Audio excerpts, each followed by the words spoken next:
response systems, or what we affectionately call the clickers. The panel today is going to be Chris Gill from anthropology, Sam Matson from geoscience, and Eric Landrum from psychology. Chris? Thank you. Thank you.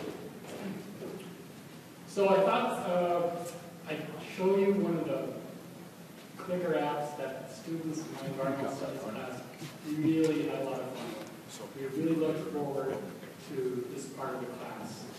And I think you can do it in a way that you can see how the students use the application and then go through the rest of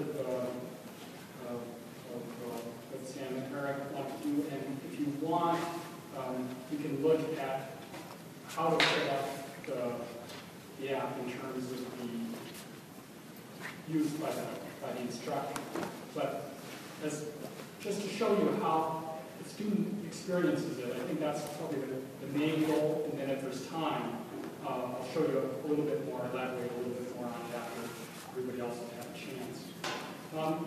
With Socrative, this is an e-clicker application that is available as a download onto your iPad, or it can be put on an iPod, or you can use a laptop. So any of those types of mobile devices are usable by the student and by the instructor.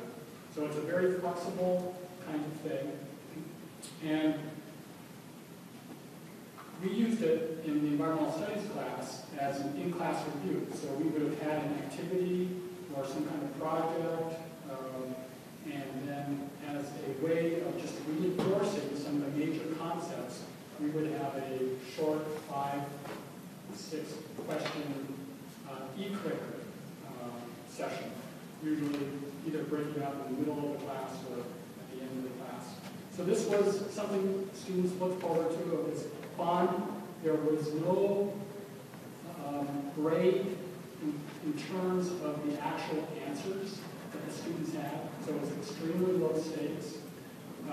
And the app is free. All the apps that I used in my environmental studies class were free apps. That was one of the things I was really looking for, the things that students could use and that I could use that in the class would be free. Now, for the teacher, from the instructor's point of view, the questions and the use of the app are very easy to set up, very straightforward. It's simpler, for example, than Blackboard in terms of creating questions. It's a good way of seeing where the students as a group are in terms of the major concepts. And you'll see when we try it out that we did a set of multiple choice question, and you see where the students fall in terms of the answers. And then you can explain or discuss what's going on with one answer versus another. And because the students need to sign in at the beginning of the session, the app can also be used as a class attendance or class participation. So that's how I used it. I used it first as an attendance vehicle, but also I gave students class participation points. And you can basically get an Excel spreadsheet with the students' names who participated in the session. Yes, sir. Question. Were you operating this in an environment where you knew everybody had a device of some type? Right. So in this case, every student in the environmental studies class had an iPad, but you could use this if people had a laptop or an iPod or anything with an internet connection. Basically, they would route to the Socrative home base and then come back. The only limitation in terms of the number of, there's a limitation in the number of students that can be on at a particular session. Yeah? My question about using that as attendance is it possible for a student at home to log in and take your quiz and be counted there? You could set it up so that, and I'll show you this, so that it either can be done as a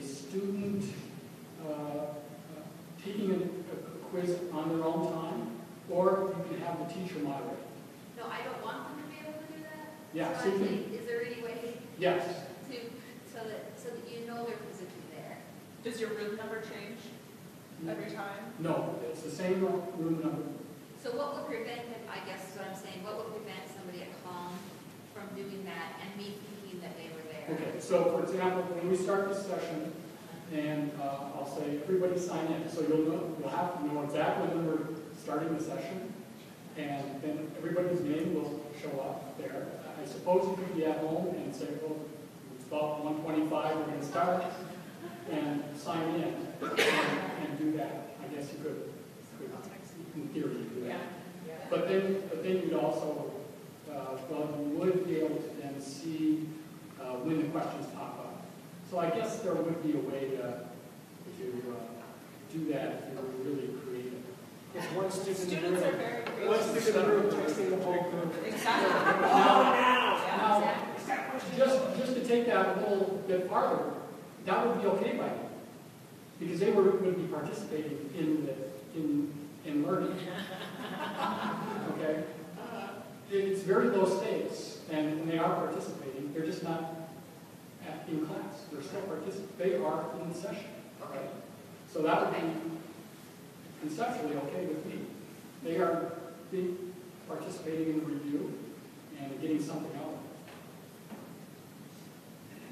it. So I'm just going to walk through the steps, and maybe you're familiar with this, and then we'll actually go through it.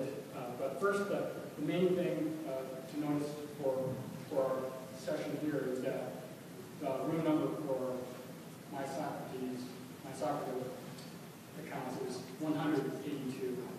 We'll come back to that. But that's the first step, is that once you've set up an open Socrative student, then the first thing the students need to do is put in the room number. And as an instructor, can you have multiple rooms? I don't know. Okay. Because I was trying to think of a way to get around with 50. And I was thinking if I could have 3 rooms going. The way Socrative signs you into a room is based on your email. So if you had 3 emails, you could have 3 rooms. Chris, is the 50 limitation because it's a free account? Can you sign up and get an unlimited? It's still what they call a beta version. So it's still free, and they're using everybody's attempts as a way of practicing. And I would guess at some point they will have an expanded version. They don't have the last time we tried. So this is the part where after they put in the room number, then the first thing that the student will be asked to type in their name. And this, as I say, is one way of providing an attendance record. And then the types of questions that can be asked with Socrative are true, false, multiple choice, and you can actually have written answers too. And I am most familiar with multiple choice, and I'll show you an example or two of that. And then there's also, for the student, the answer can be provided easily, and you probably can't see it very clearly, but that's what the green is on this slide. It's saying, good job, you got it right. Or the instructor can withhold that. So, and I've tried it both ways, and the nice thing about withholding is it starts some chatter in the room. People say, what did you choose? They don't know if they had the right answer. And so it's a way of building suspense, and people starting to talk about why one answer might be better than another. So eventually they will be able to see a graph, but you can also withhold that. And the graph doesn't need to be there until you just discuss and say, what about this choice, what about that choice? Then you show the graph of what people did choose, and then you can, when I say that, I ask them if they want to play the democracy game, which is, do you want to go with the most chosen answer? And go with, in other words, will everybody agree that that's the best answer? And then you can see what the other answers are and the alternatives and go into an explanation of those kinds of things. Is this in a teacher-based quiz, does that graph happen after every question? Yes. Or it can? It can, yes, it can. And I'll walk this through with you. And is that part of the data that you would then have saved for yourself? Will it export that? Yes, so that's, what you will get is an Excel spreadsheet, and that Excel spreadsheet will have all the names of the participants, and then a set of columns with the questions, and what their answer was to those questions. And so you can easily look at that Excel spreadsheet and say, oh, most of the students just did not understand this question. But you also pick that up in class. From the, if you switch to look at the Socrative instructor or Socrative teacher app, the first thing you would do, and we create one of these later if you haven't already done it, but I want everybody else to kind of be able to go through their thing, so I won't go through the setting up of a set of questions and things, but I'd be happy to go over that with you later on in the session. But basically, for the instructor, there's a separate app. It's also free, and you put in your email and your password to get into that. And then there's a menu, and there are several different kinds of choices in terms of the kinds of quizzes. Have you created a stored quiz? The stored quizzes that you can create are simpler. There's a kind of a menu that helps drive the way you can create those. And it's a little more straightforward than even Blackboard in that instance. And then there are, as some of you know, both student-paced or teacher-paced. So the teacher-paced kind of quiz is where one question is presented and there can be a discussion about all the possibilities in terms of what the answers are. There can be a review, or the student can just take this. So you could set this up as for people that were at the Blackboard Mobile this morning, the session this morning. You could set this up as a little quiz that they could take using mobile devices and student-based if you want. As long as you had you need a teacher and an instructor system going at the same time. So what the teacher sees and what's usually presented as an image for the class would be everybody that's in attendance. So this would be one of the places where if you were really concerned about that issue of somebody signing in, you could say, hey, is Joe Schmo here? His name is on this. And people say, no, Joe Schmo is not here. Well, how come it's on this list? Well, it must be because he signed in someplace else, so you could do that. And then, so there's a simple menu for creating questions, and I'm happy to go over that with you, but I don't want to take too much time. It's very straightforward. You can probably figure it out yourself. I'm happy to show you how that works. And you can hide the results prior. So I've tried this both ways, where as the students are taking the exams, they can see the answers start to pop up in a graph. And of course, you might anticipate what happens next is as one becomes popular, everybody shifts over to that. Okay. And that's where the democracy game comes in. You say, well, okay, everybody voted for that, but is that really the right answer? That's just the one that everybody started shifting to. So that's one game you can play. The other is you can wait and hide the bar graph till everybody's there. And then when everybody has voted, then you can show them what it is. You do it either way. So this is the image that they will see, is something like that. And then the final thing you can do is you can email this to yourself, and it can be sent as an Excel file, and that provides both the student's name and the responses. So let's try. If you go back, I'm going to open up the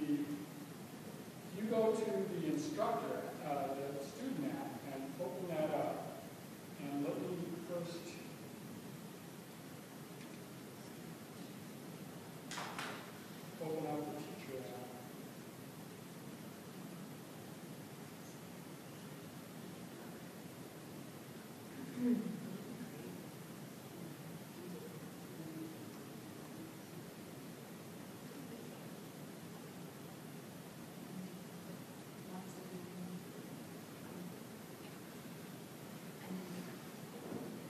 everybody have some student app?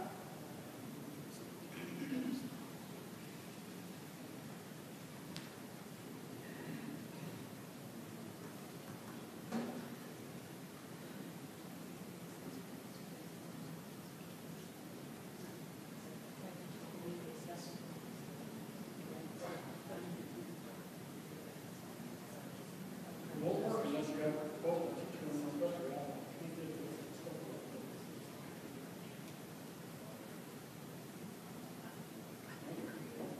So the room number is 10082. 10082. Let me try.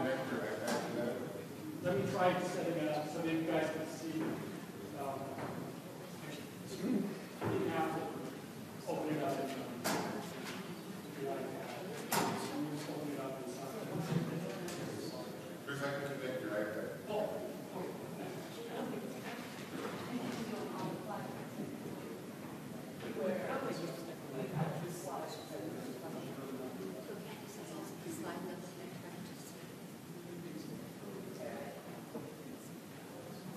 Fantastic podium. Ken said it was right there.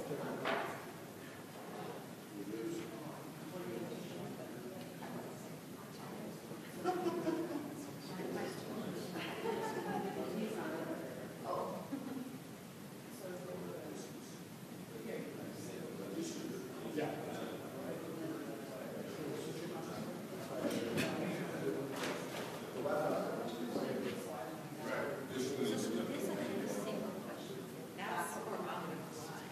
Like they just type it, you just type it into your class.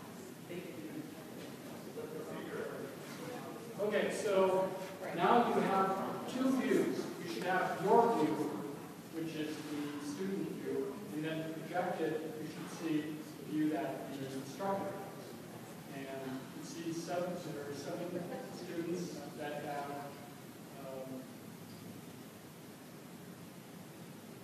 gone to room 10082. There are 9. And there's somebody someplace else I should have load up. Somebody else on there. And then you see that there are, aside from the room number and the number of students in the room, now there are 11 students in the room. There are single question activities, and then quiz-based activities, and create, edit, and import quizzes, and quizzes, and then some other stuff about the account. So in this case, we want to go, if you were the instructor, you would want, there's already a quiz that's been created. I want to go to manage quizzes. And I'm not going to create a quiz, I'm not going to import, I'm going to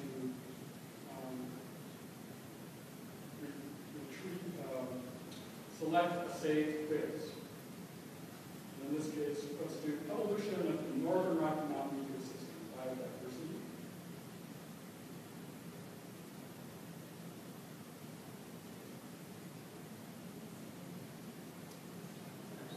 Excel spreadsheets. So on Socrative.com, there's an Excel spreadsheet template. So if you want to build your quizzes in Excel and then import them into Socrative rather than building them directly in the app. It wouldn't let me try to go over to it, so not using global alerts. Yeah, I think that's right. I think we've got to do it. Yeah, right, I get to do it on here. Really.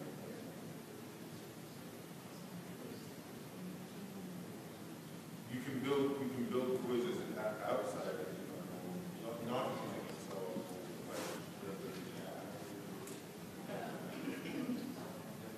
Okay, so now I've gone to the place where you go if you already had a quiz. I'm going to select save quiz.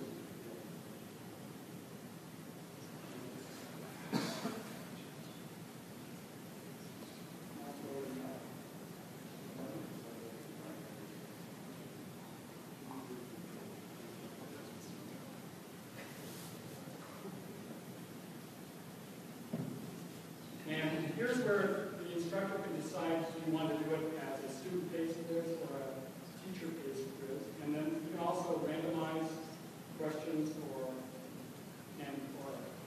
hide explanations.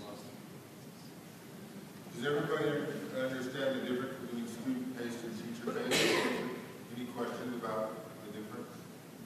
I'm curious about the teacher-based. Can you preset the time limit, or do you have to actually physically decide when to advance? It's you deciding when to advance. That's the only thing I know. Okay, so here we have people signing in. 6 of 9. You don't want to do your name? Jordan business. Bob Johnson, some things. Dave Brewer's also from students. Now let me just see what happens if I do five results. Okay, so if you thought for some reason you didn't want everybody to see everybody's name, you thought that was inappropriate for some reason, just didn't want to mess with that. Okay. We've got one person that 11 out of 12 people assigned. I'm working on it. Okay, 12 out of 12. Okay, so this is valuable then to the instructor because this, again, is basically, for me, I gave them class participation points. So it wasn't what they did on the quiz. It was the experience of being there when we talked about it that was important. So this is what I use for points. If they were in class and participated in this, got points. It didn't matter what their actual answer. So very low stake. But now we'll go to the first question. And you'll see that it looks somewhat different on yours compared to what's up here.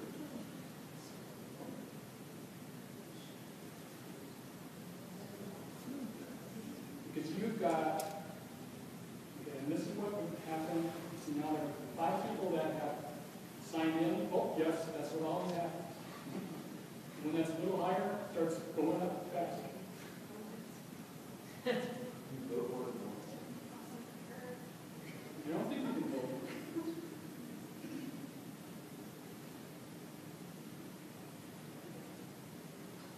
So now everybody has voted. And now you could ask, yes. So even if you haven't advanced it to the next question, once they enter, there's another one back, right? That's right. Right. So in this question, I say, okay, do we want to go with the majority? No. You gave us the answer. You got the answer, right? Well, you could do it like this, so that, and you could also have it so that the students don't actually get the response. So that's really fun, because then people, all of a sudden there's a big discussion, even before you see the results.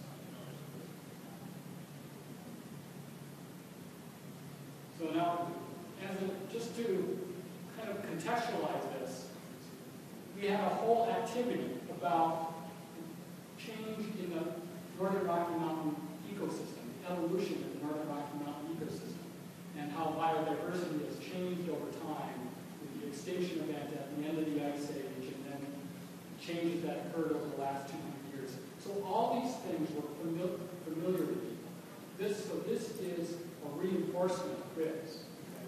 But I also told them that these are going to be on the test. These are the questions on the test. Okay?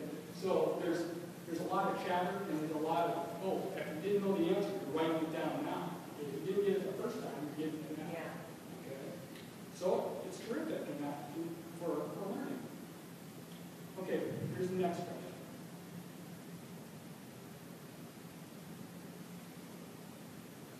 Choose the animal that was excavated from the Boise River watershed during the early 1800s. So, so here's not just a question about something biodiversity, but you also have to know what extirpated means.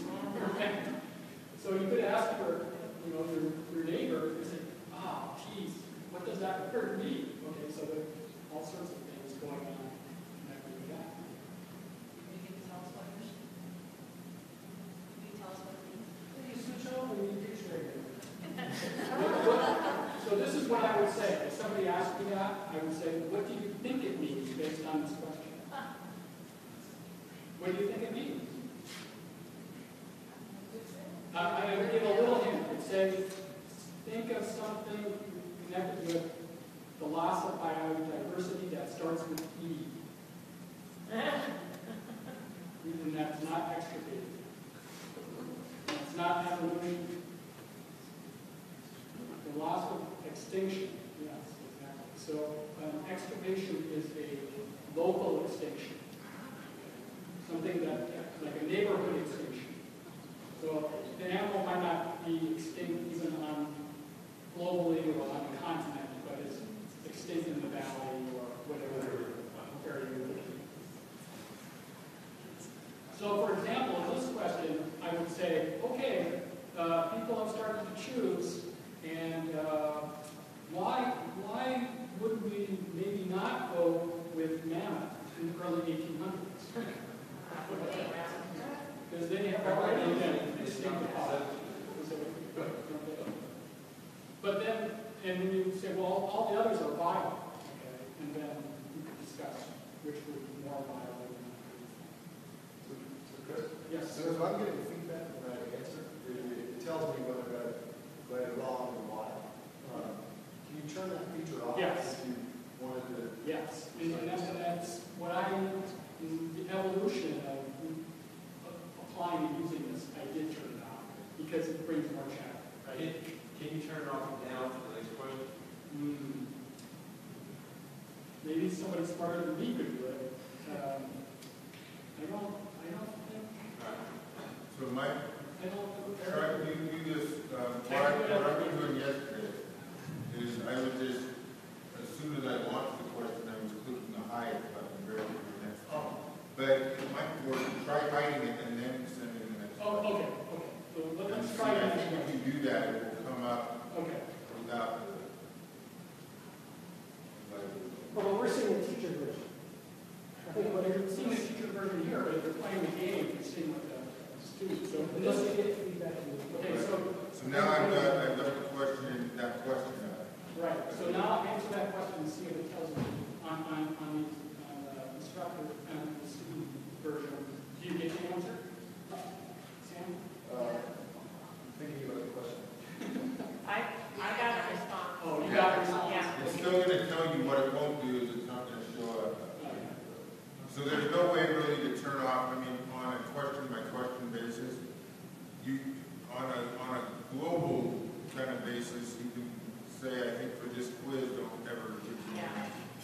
But on a question by, you can't turn it on and off as far as whether they're going to get it on their device just for their answer. But what this button is doing is saying it's not going to be projected, the teacher app isn't going to show it, so if you're projecting the teacher app like this now, you can decide, I don't want the students to be able to see the graph. And remember that in this case, the series of questions are all about biodiversity change over time. So there are things like extirpation, knowing what that means, and then knowing about different animals themselves. But then also, there's a timeline involved. And so in this instance, one of the important things is that something's happened in the national behaviors. And, okay, well, what are the response?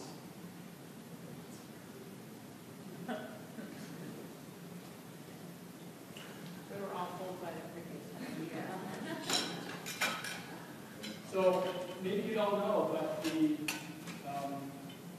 elk, all the elk that we have in this region north of Boise, they were all introduced from Yellowstone. So, Is it a WPA? huh? Was it a WPA project? I don't know. It was, they put up they sawed off their antlers and put them in trucks and dropped them off at Arrowhead. Good luck, gentlemen. See you later. Okay, here's another question. Now, we were, we had a whole semester where we were testing out apps and trying cool things, and Eric, introduced me to this one.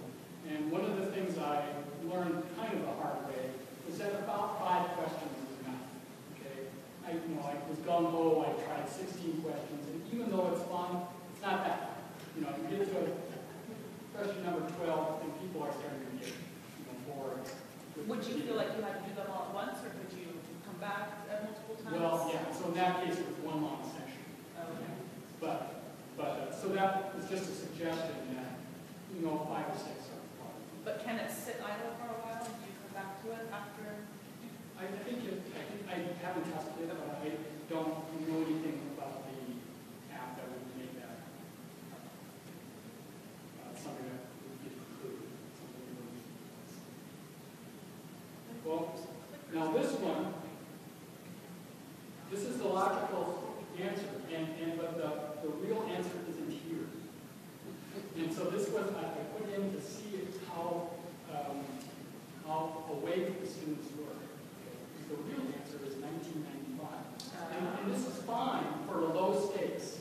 In other words, you talk about in class and say, oh, I must have made a mistake. How can I say good job? How can I say good job?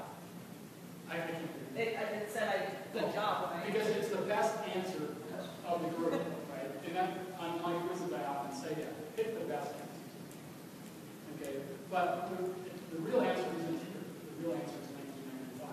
And that, you can imagine that everybody remembered that, oh, there was a mistake on this quiz. And they all remembered 1995. I mean, a lot more people.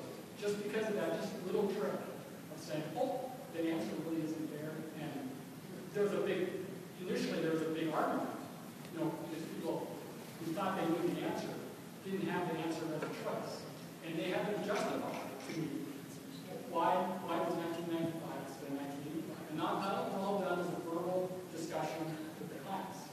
But it was great because you could see the other students were willing to play the game and have fun. And all of a sudden, there was an argument going on that there wasn't the right answer in the group. Okay? This might not work if there are higher stakes, if they're being graded on. But if it's just part of, what is the right answer? Why is that the right answer? And that kind of thing. Then it's a learning experience instead of some stressful, I didn't get the right answer. Yes? Do students have access to these questions later if they wanted to study, or is it something that they have to write in their notes if they wanted to come back?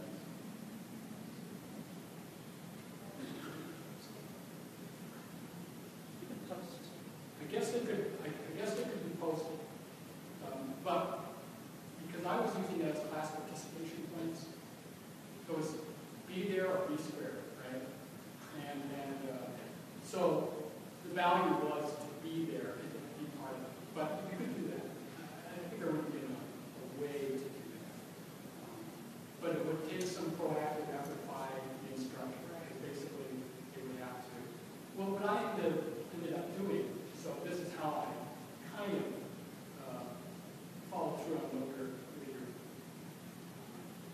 considering, is these exact same questions were put into a Blackboard quiz, and that Blackboard quiz could have been, I incorporated it as a pool into my midterm, but you could have it as a separate pool that was just a repeatable, useful quiz that you could take on Blackboard. So that's what I ended up doing, is taking the same exact question and incorporating it as a pool into my midterm.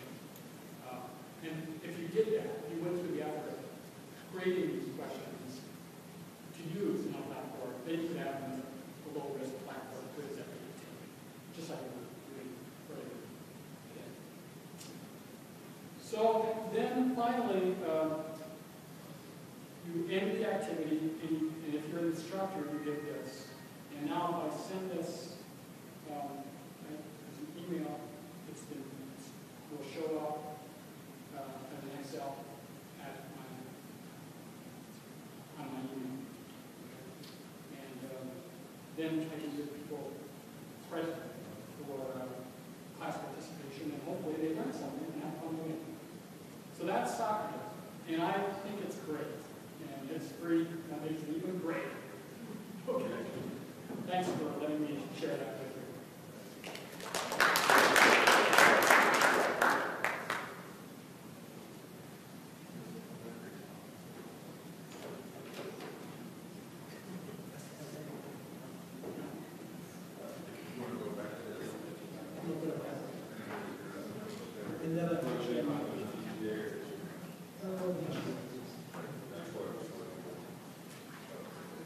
Click back over there. Tell me when you can put it in.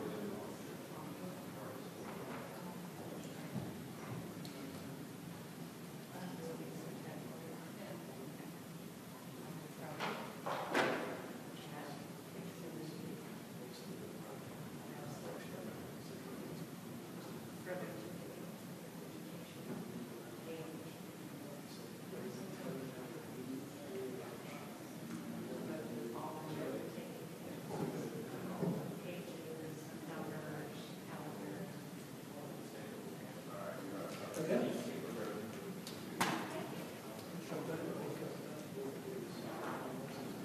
Well, hi, I'm Eric Lambert from the Department of Psychology. Chris gave you a really well thought out PowerPoint. Clearly put a lot of time into this. I did not. I'm just telling you that right now. So I'm going to demo really quickly for you 2, maybe 3 programs if I have time. And so what you should be seeing right now is a poll everywhere.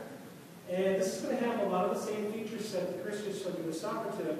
The one thing that I like about Poll Everywhere that Socrative does not do is that you can use this with students who do not have an internet device. So if you still have students who have a cell phone but do not have internet, do not have smartphones, and so they can have texting ability, you can use texting. Drew's phone, and he left it in here. We will chastise him. Actually, It rang 3 times in the last session. we can make some phone calls, some international calls. Yeah, absolutely. It'll go off eventually. Is Poll Everywhere? Actually, it's not an app, it's just a program that it's just software that you would download. And so I'm actually running it off on laptop right now. So let's just do one. You need to download it, right? Students don't need to do anything. Students don't need to do anything except because you're about to be the students. Where do we get it? Pollanywhere.com. Polleverywhere.com. Just like you can see on the screen right now at the top. www.polleverywhere.com. And it's free.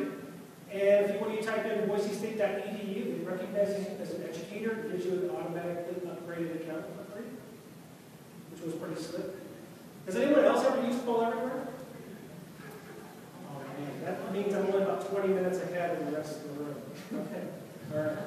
So let's just create one. So you've got this up on, so I've got internet access right now, and I want to create a new poll, and it's really this easy. So I'm just going to, I don't know, what is your favorite social media?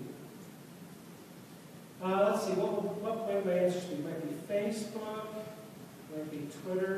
What other options might I want my students to be able to? MySpace. Okay, Google Plus. None. Okay, we might do this old-fashioned thing. It's called face-to-face. And none. I'm just going to click here.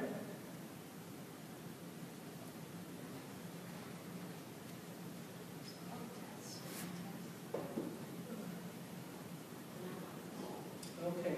Oh, where are my options? I'm not displaying it properly. Let's see.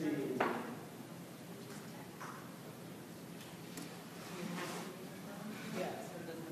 Hang on a second. I need to. I actually use Twitter too.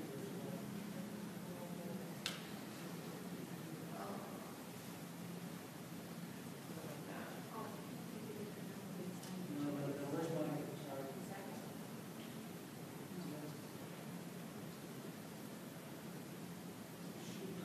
Where's my image?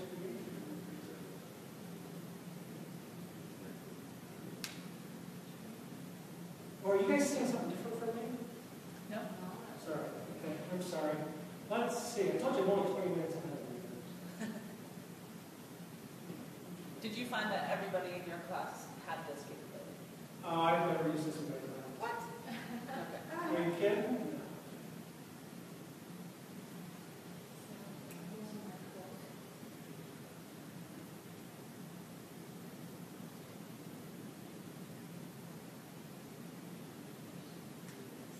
See, there's one piece missing that you need to be able to see.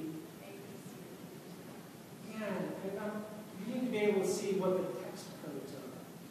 And I'm not displaying it properly with you. Maybe I can put you in. I'm sorry. Say again? Can you do a multiple choice question or then? Yeah, that's actually what this should be. It says open. It's actually what this should have been.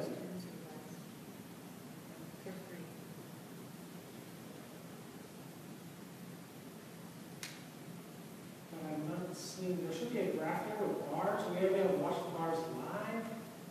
There's no responses yet, right? So Yeah, but see, you need to be able to see the actual code to send either from a text message, or you can go to pollev.com, enter it.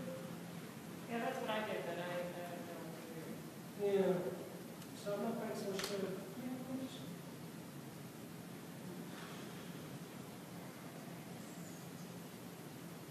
There we go.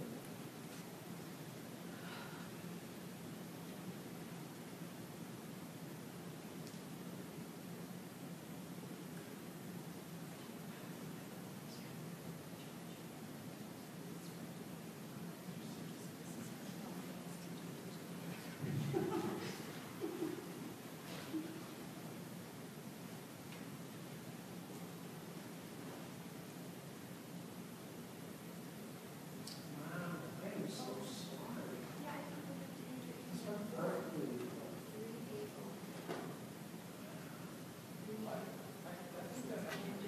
hold on right here for a second.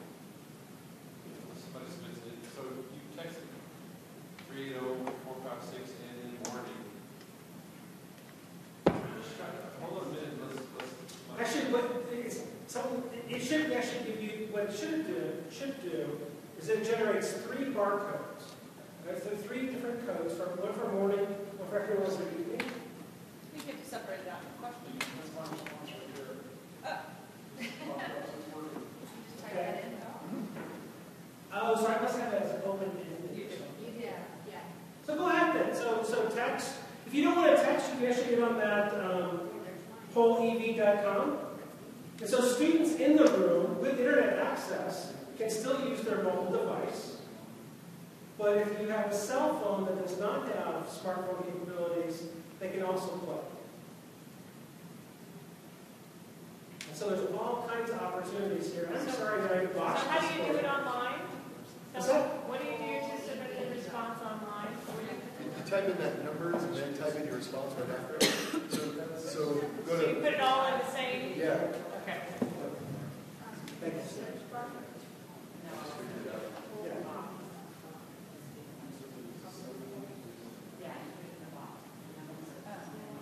I like that they just texted me. Actually, it's open all the time. Mine said morning is not the thing I Yay. There you go. The keyword morning could not be found. Make sure you enter the keyword correctly, but it did show up on his response. Yeah, it was unusual. Because as soon as I texted it, it went.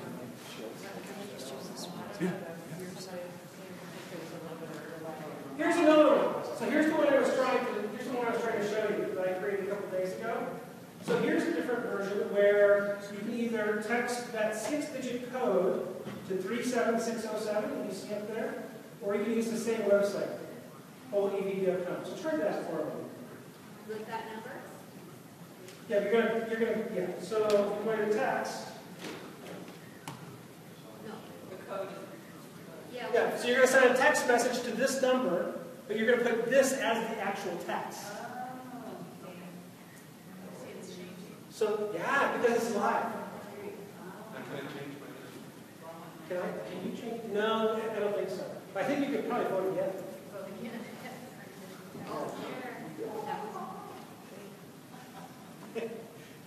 Jen gets it, thank you. Finally figured out the coolness factor. It took me a couple minutes. But yeah, so think about that for your students with regard to any device. And they don't have to have the internet, but they have to have a cell phone. And oh, by the way, text messaging rates do apply. So if you don't have a text plan, you just spend a quarter every time you're going.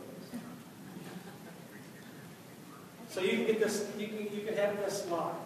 And as you saw earlier, by mistaken accident, you can do texting. You can do actual strings as well as the numbers, the numeric counts.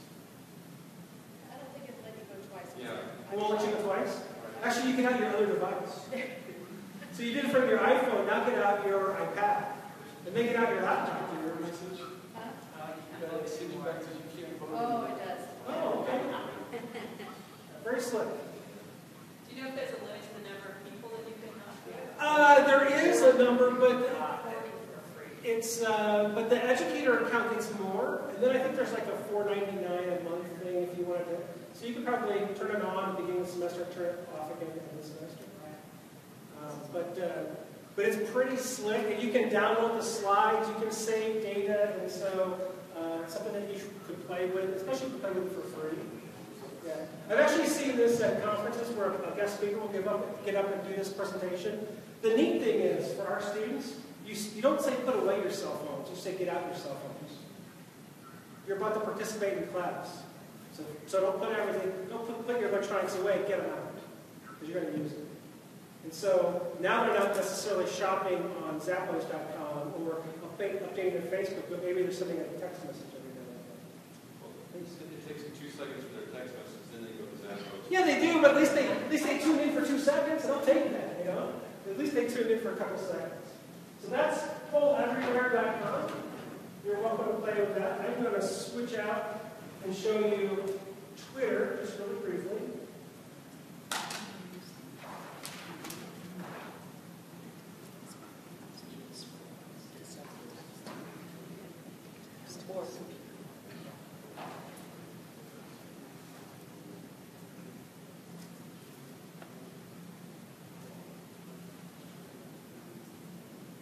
So Eric, again, is that going to auto recognize? Yes, please.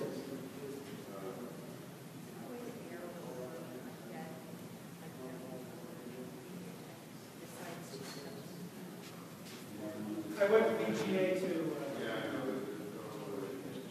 I guess I can name it. You know what's the I didn't like the kid twice.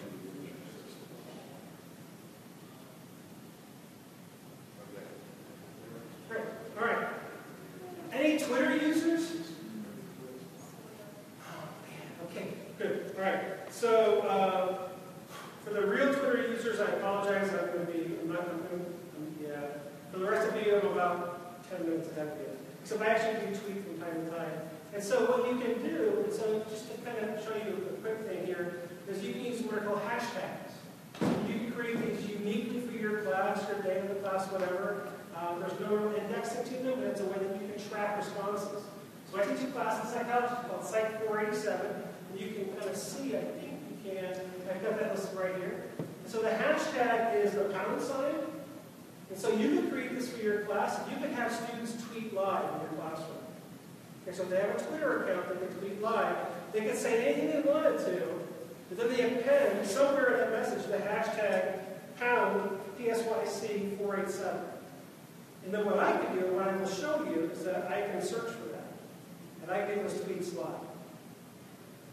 Okay? So if you have a Twitter account, please tweet something. And then append the hashtag, actually, I'm not pointing it on my iPad. So if you would please send a tweet from your Twitter account, and then append the hashtag Psych487. Yeah, PSYC487. This could be your class. This could be, you can actually see some of the ones I've searched on before. My daughter does things Langdon says, so don't search that one. It's goofy things that I've said. She does tweets about to all her friends. Yeah, so just if you have a Twitter account, just get into your Twitter account and send a tweet. You can say anything you want to. And then somewhere in there, say this pound sign, site 487.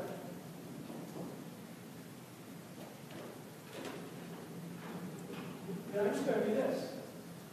I'm going to search on that. And let's see what you say. Wow, I needed that. Okay, well, thank you for being honest. I really appreciate that. Monkey Boy is here. Okay. Oh, very good. Thank you. No, that's okay. I'm not going to. Thank you, Lynn. Yeah. Jenna was very nice. Sure. So I can get. Well, thank you, Jenna. Yeah. So there you go. So you could actually do that to get your students to tweet live in your class. If you wanted to, you could actually have them see the tweets like I'm showing you now, or you could look at them later. What a nice thing to do after class to get some post-class feedback. There's one more thing I want to show you, Rosie. One more thing I want to show you. Stand here. Okay. Give me the 2-minute warning. Question. Yes, ma'am. Lynn. Do students actually ask you questions that they wouldn't ask in class on Twitter? You know, I don't do this in class either.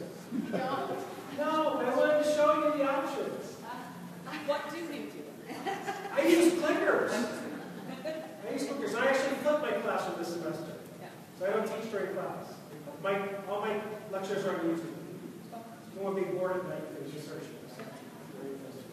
One last thing I want to show you really quickly. I'm not going to demo it for you, but I want to show you this app. It's called Slide Rocket. I don't know if you guys have talked about that this week.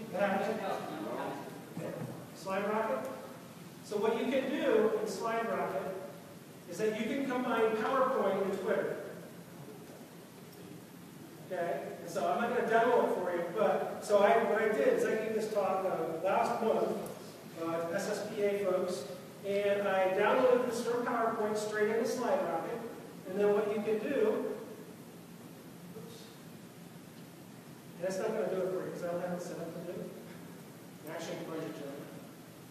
Is that right here at this little screen, if I had it set up properly, what you can do is that you can do live tweets, and they would show up here and they would scroll.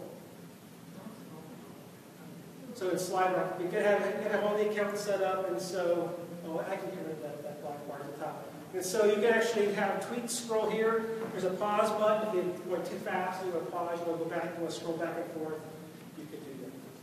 But again, your students have to have Twitter capability. When I talk to my students about Twitter, and I actually do a clicker slide at the beginning of my semester, less than 10% of my students tweet. Okay. In fact, I've actually had them tell me if they could comment live in my classes about my lectures, they'd actually go get a Twitter account so they could comment live. There's one other app that I have not app, a program. It's actually a PowerPoint add-in, and I've not been able to get this to work for myself. That you could have a scroll bar like on ESPN. And so you could have your PowerPoint, you could have a scroll bar that will scroll the tweets. Well, You see these on TV shows. in Ignite Boise, they have all the tweets going down the side Yeah. of the screen. Yeah. So it's a toolkit. It's a ticker. It's called a ticker. So you can have a ticker with the tweets going by live as you're doing it. I have not been able to get that one to work. I've tried. Yes, sir. A lot of times, people don't want to divulge their identity, shy away from jumping on things like that. Is there a way in this that to just allow the tweet itself to run without the person's? I think there is. This Slide Rocket has lots of bells and whistles that I haven't obviously figured out yet. Either that, or that person could just have a second Twitter account. You just have something that's a little bit more anonymous. It doesn't have their image. Because actually, if I had this up and running, if you have an image attached, your image would come up as well as your tweet. I was kind of hoping that for it not to be anonymous to me, I'd like to know who did it after the fact, to be able to go back in and maybe it shows up to where if I go back in and check, I know who that is. I'm not so sure. I don't know the answer to that. I can do whatever. So you want anonymous in class, and you want non-anonymous after class. Well, I don't want them to text all kinds of random Crap. yes. Yeah. I think there would be some classroom stability, some rule setting that we do in there, and that you're accountable. So I'm going to see what you're saying. So I think that could be some kind of healthy discussions that you can have. Although you might still be correct. Is there any way to capture this slide, I think you can do that. Because you can do a save as at the very end. I'll bet they're ready. Or if they're using a hashtag, you can do a search. You can search the hashtag. Yeah, for sure. Anyway, those are 3 really quick ideas about how you can get some student interactions. It's free software for the most part, unless you want to get bells and whistles. I just wanted to show you that really quickly.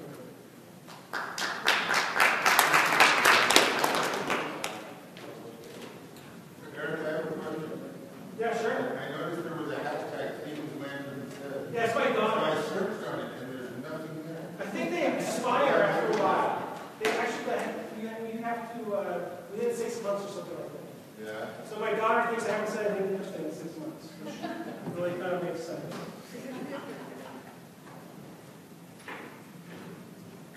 But there have been some doozies. Yeah. I'm glad they expired.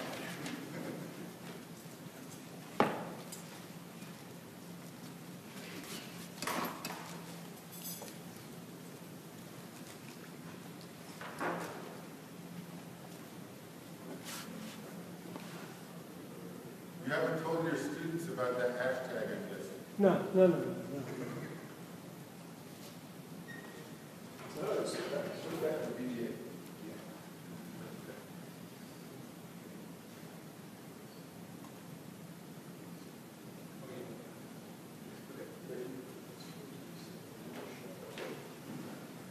I'm Sam Matson from the Department of Geosciences, and what I'd like to talk to you about today is something that can be used along with clickers, so used for student engagement in a lot of the same ways that Socrative or Poll Everywhere can be used, but in this case it's something that can be blended with clickers and used in a more structured way, I guess, and tied into PowerPoint. So this app is called Responseware.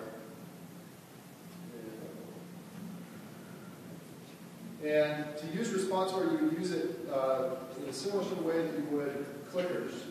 So if you're using Turning Point software, you would open your PowerPoint file and open it through the Turning Point software.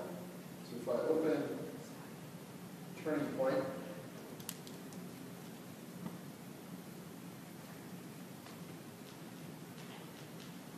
it will look very similar to PowerPoint.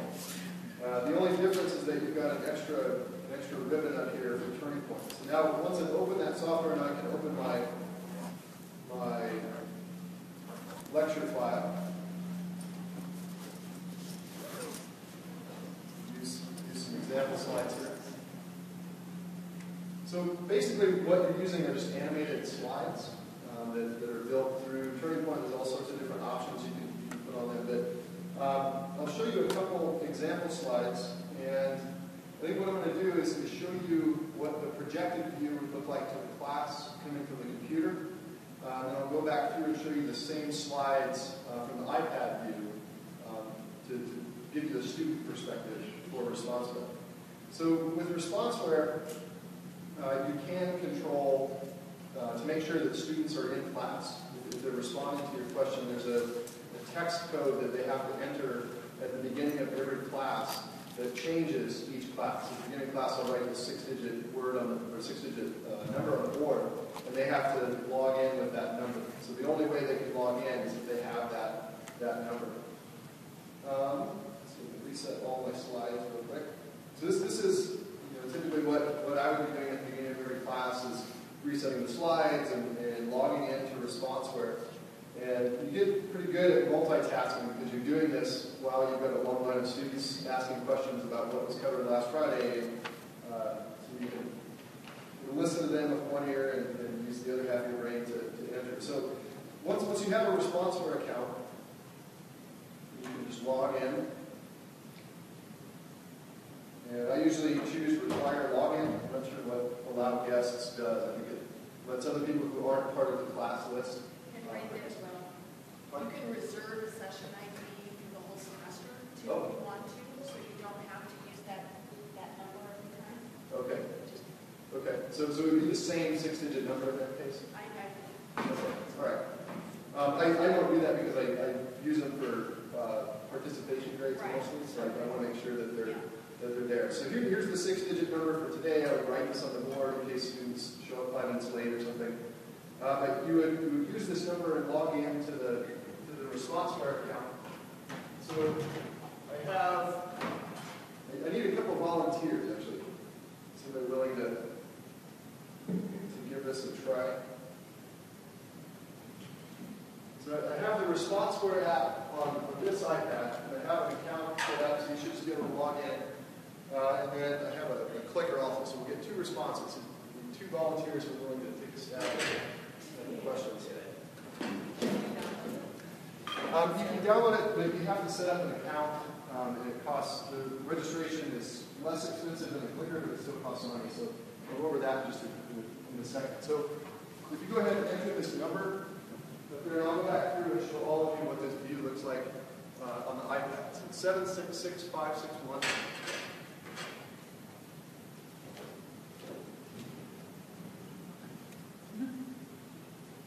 Okay, are you logged in?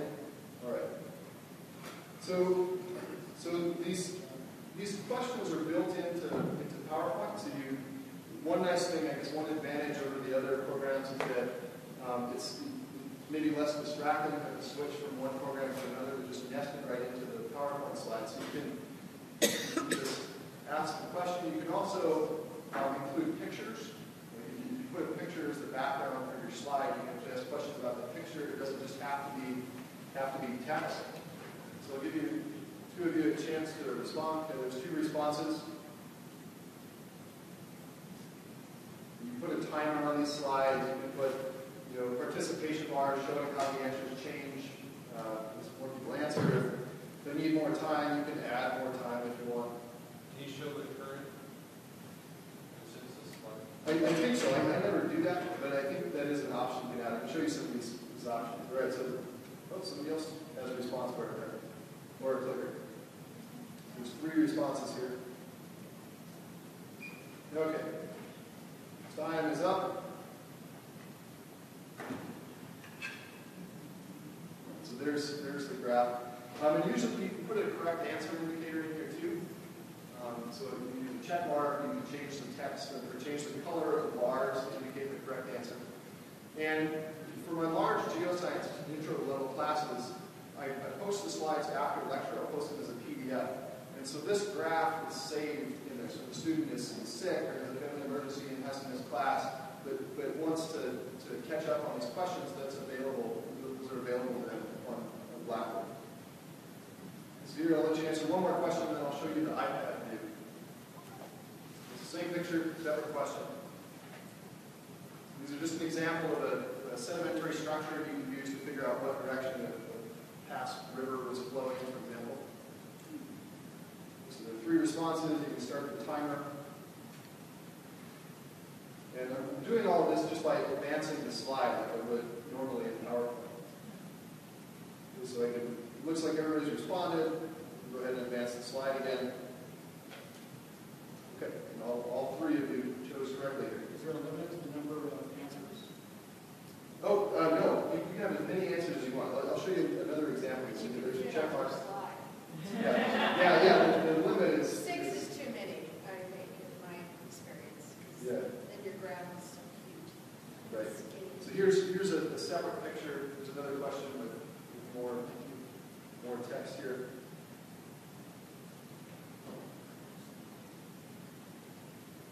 All right.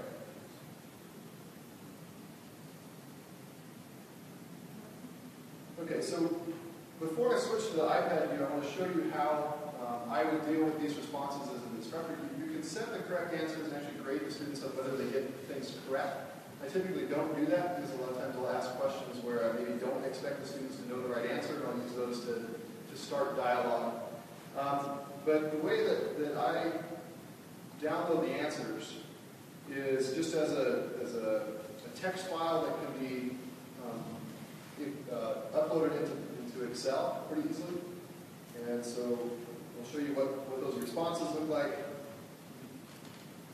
Choose the format that you want for your text. Okay, so right now I'll export these and I'll get a text file that I'll open up in Blackboard later. So we have an in-class activity for each each class period. I'll drop the 2 lowest scores at the end of the semester in case a student has to miss class for being sick or a family emergency or whatever. At the beginning of the semester, the thing we need to do is create a class participant list. So everybody who's using a clicker has their own unique device ID on the back of the clicker.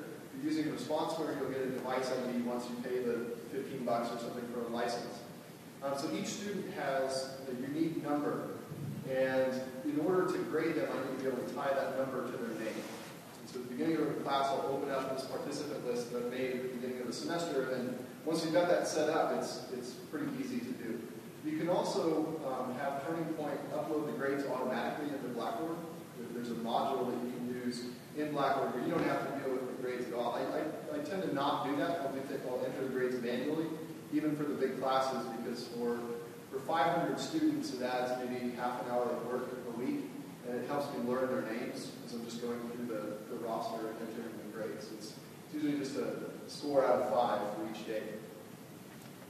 Sam, just to add on to that, to have students register their unique device ID, you can use Blackboard as well. Yeah, so The using the registration block. Yeah, so there's a registration block, and that's what you would use, that's the module that you would use in Blackboard to have it grade automatically.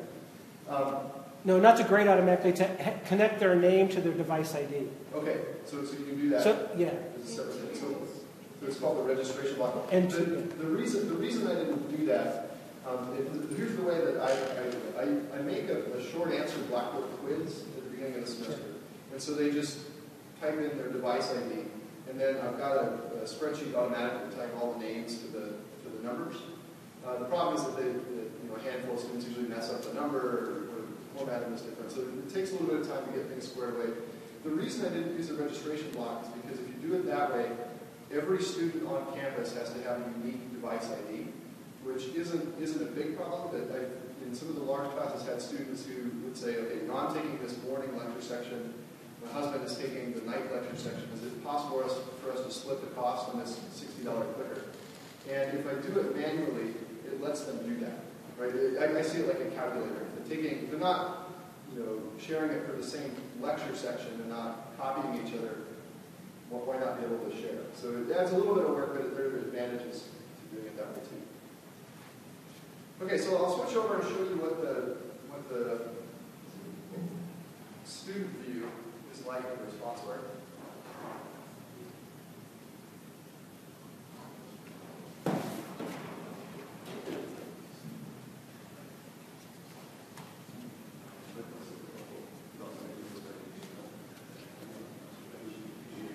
Yeah.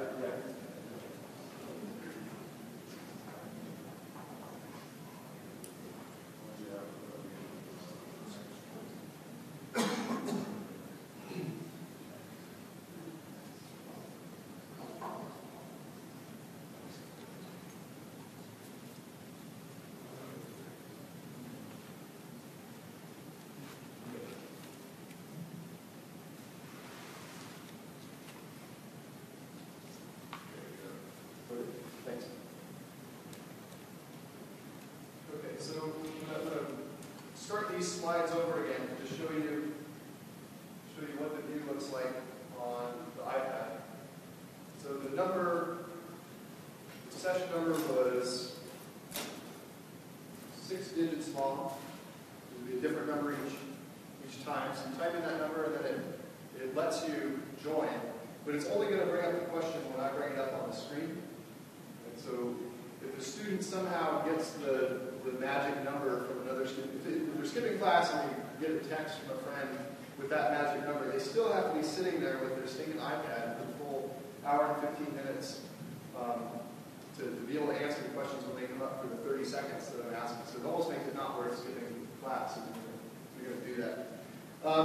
So if I bring up the clicker slides here, like I would be projecting in class. Okay, I bring up the slide and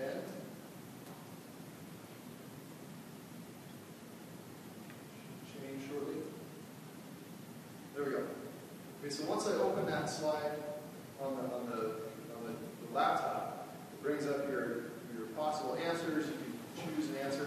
You can also change your answers. This is maybe the advantage of a soccer game. So I usually use these clicker slides as think, pair, share activities. So we'll take 2 minutes and I'll let the students discuss amongst each other. A lot of times they'll change their answer halfway through after discussing with a neighbor. So choose one answer. You can change the view here. Or no. You can once the question's over. Okay, so I advance the slide. Polling goes away. And it shows you the results not only on the screen but also on your iPad. So you can change the view, I think, here between percentage and number of answers for each category.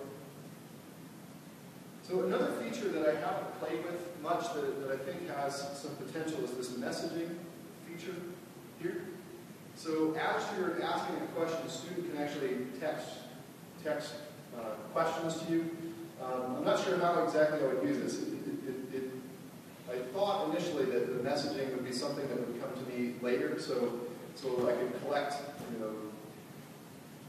short spiels about justifying answers and read through those after class. You can't quite do that. It's more of a texting back and forth with the student. So as the student's answering the question, they can text you a question and you can text back to them. So maybe if you had a teaching assistant or something, you would be there texting in real time with the students. That would be another way to do it.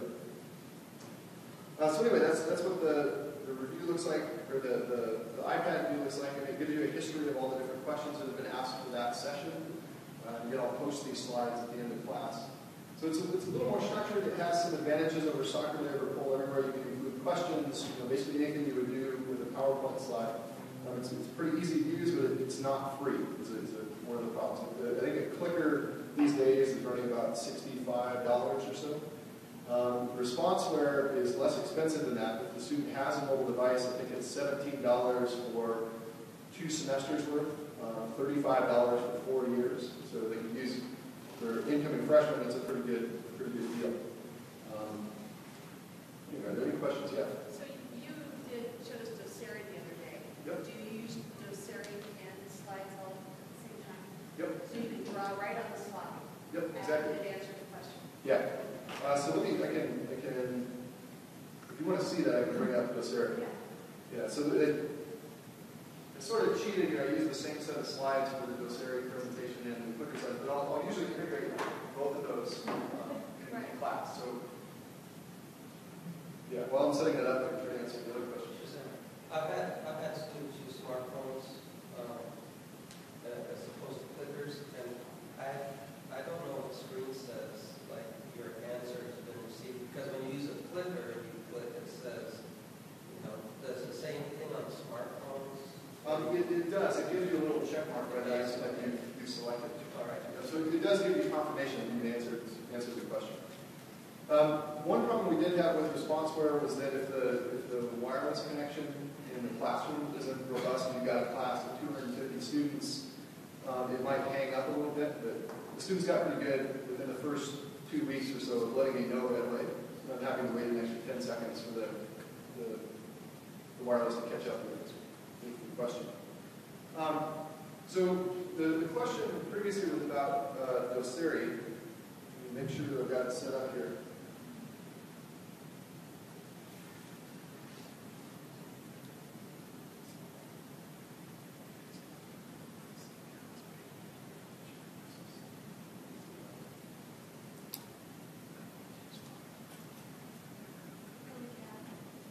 So Doceri is a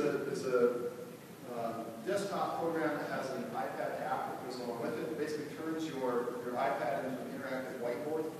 And you can do that with any program. It doesn't have to just be PowerPoint. In PowerPoint, you have the capability to write on the slides if you want to.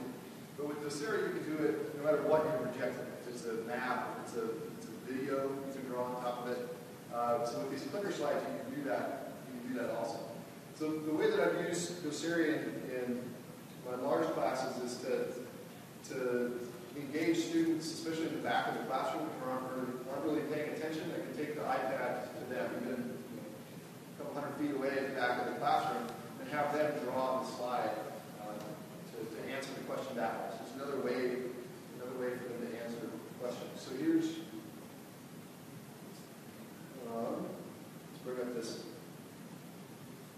this slide again, so just in case you didn't get a chance to see that Doceri demo.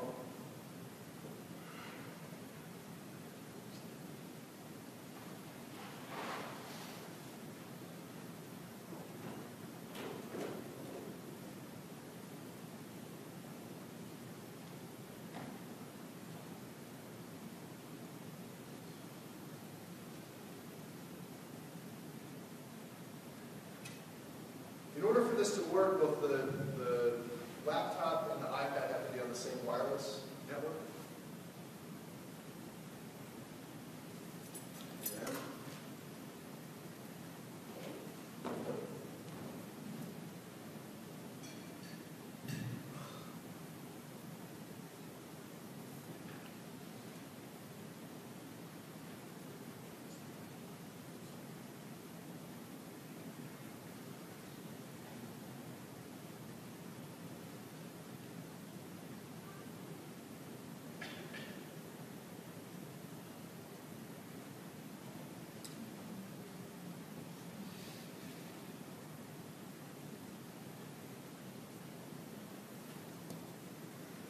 It might not work. Okay. So I'll just have to answer your question. Yeah, you can draw on So you can draw this. that. Yep. And so if you had like I'll have a slide that I know requires a diagram.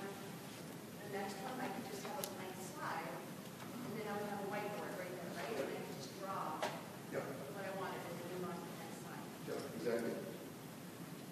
My problem is I like to draw the board, and I have the projector all over the board, and so I've got these two little strips on the side that I can actually write on.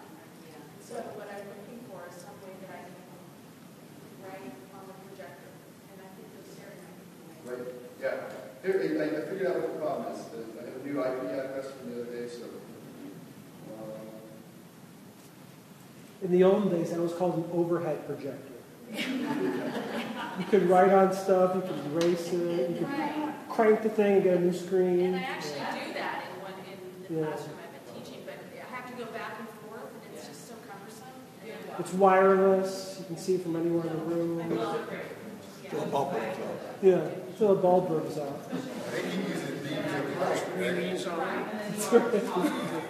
Warm your hands on a cold day right next to the bed.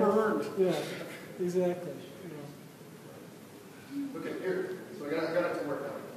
So with Doceri, I can actually control what's happening on the desktop. So it gives me control of everything there with the iPad. So if I say I wanted to advance the slide, I can do that from here. Or if I wanted to use this as a pointer, entering pointer mode. We can do that.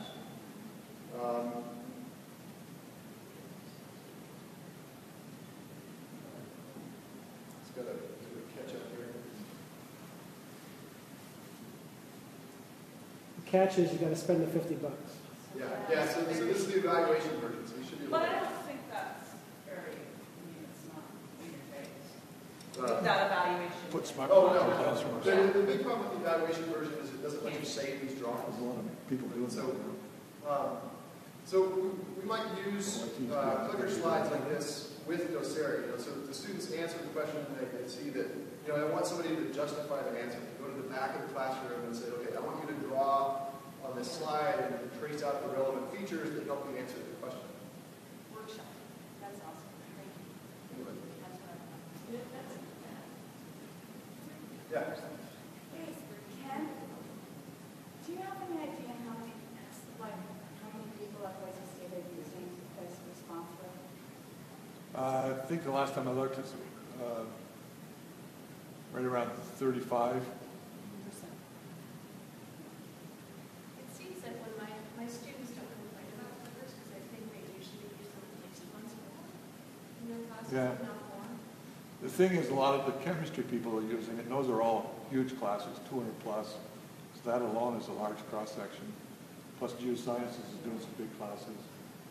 We use them in psychology, and the bookstore will buy them back used, and they'll sell them used. Oh, really? Mhm. They'll buy them back and they'll sell them used. Yeah, the key is just to make sure that you put the requisition in with the bookstore. I've forgotten to do that before, and then the first day of class, you tell them, oh, you need a clicker. They come over to psychology and take all the ones that we ordered, because geosciences didn't order this. Now I know. I made that mistake once. We remember. Yeah. Other questions? So, okay, on the paid version of that one, it will allow you to save the slides, Yeah. right? So Yeah, you can post them then later on Blackboard if you wanted. Yep. So not only can you save the drawing, you can see a timeline of how the drawings evolve. Right? So if you're going to build your graph, and you only want certain parts of it to show up at certain times, you can do a timeline, and you can play a movie of that. Right? So Doceri would be great for a flipped classroom where you're recording your desktop capture lectures ahead of time. Because not only can you just show the PowerPoint slides, you can draw on them, you can do whatever you need to do to record that lecture. So it would be good for that sort of situation too. It's $30, the paid version. The app is free. The Doceri app is free, but then you've got to use it with the desktop version, which is $50. She said it's dropping. Oh, drop it. That's great. You might buy it now. Yeah. Yeah. But you don't have to pay the 30. You have the evaluation version of your. Yep, for free. Yep. Yeah, it's Doceri, D-O-C-E-R-I. Yeah. And I haven't bought it just because for what I use it for, this works great. I haven't needed to save the drawing. I think it's treated that as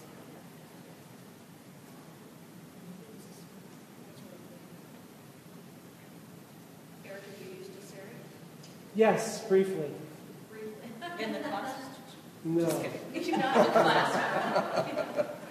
There's one of the apps that we gifted you, so there's kind of two ways of making this work, and they each have their advantages and disadvantages as far as being able to annotate and draw or lots of slides and stuff. One way, the way that Doceri uses is that the iPad becomes essentially a dumb terminal that's remoted into the classroom computer and is in control of the classroom computer. So because of that, you can do anything with Doceri that you can do on the classroom computer, because really all you're doing is remote controlling it. So you can run the PowerPoint with ResponseWare in it through your iPad using Doceri. Where this other way, I'll explain you couldn't do that because there was the turning point won't run natively on the iPad. The other way is the app that we gave you called TwoScreens, which goes the reverse. The computer ends up being sort of a dumb viewer of what you're doing on the iPad. And the advantage of that is that you're working in an interface that's built native for the touchscreen as opposed to using the scroll bars and stuff of the computer interface through a touchscreen. And it's designed also for the screen resolution of the iPad natively, whereas sometimes with Doceri you have to pitch and zoom to pan around the screen if the resolution is greater on the computer you're controlling than it is on your iPad. Otherwise, stuff's really tiny. But the disadvantage of TwoScreens is that you can only do what you can do in TwoScreens, which would be view documents, browse the web, show PowerPoint slides, and stuff like that. But if you want to run a program that is separate from what TwoScreens can do, like ResponseWare or Turning Point, then you wouldn't be able to do that with TwoScreens. So it's kind of a trade-off as to what feature set you need, which is the best way to do it.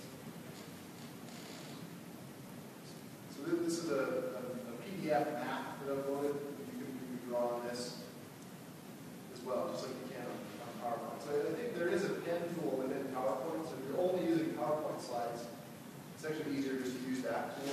You can save those drawings also, but if you wanted to draw on anything else, this is a good way to go.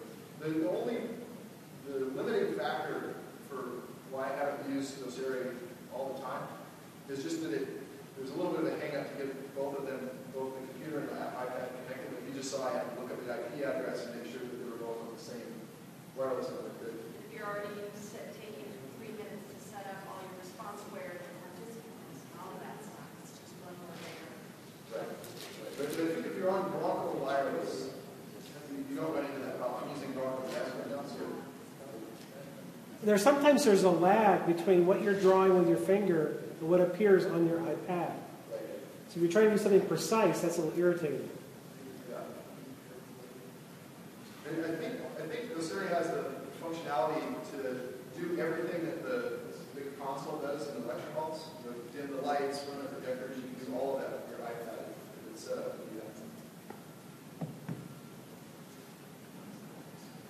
Yeah, all you're really doing is remote controlling the computer.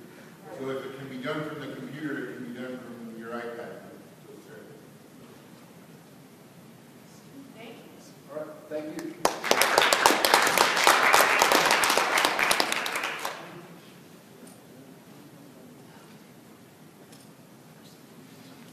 Too many toys now. I gotta go home and order myself a microphone. You gotta admit, it's nice to see the price of some of these things come down. I think the price of the responsible actually dropped from last year to this year too. It was $17, $15 a year. Yeah,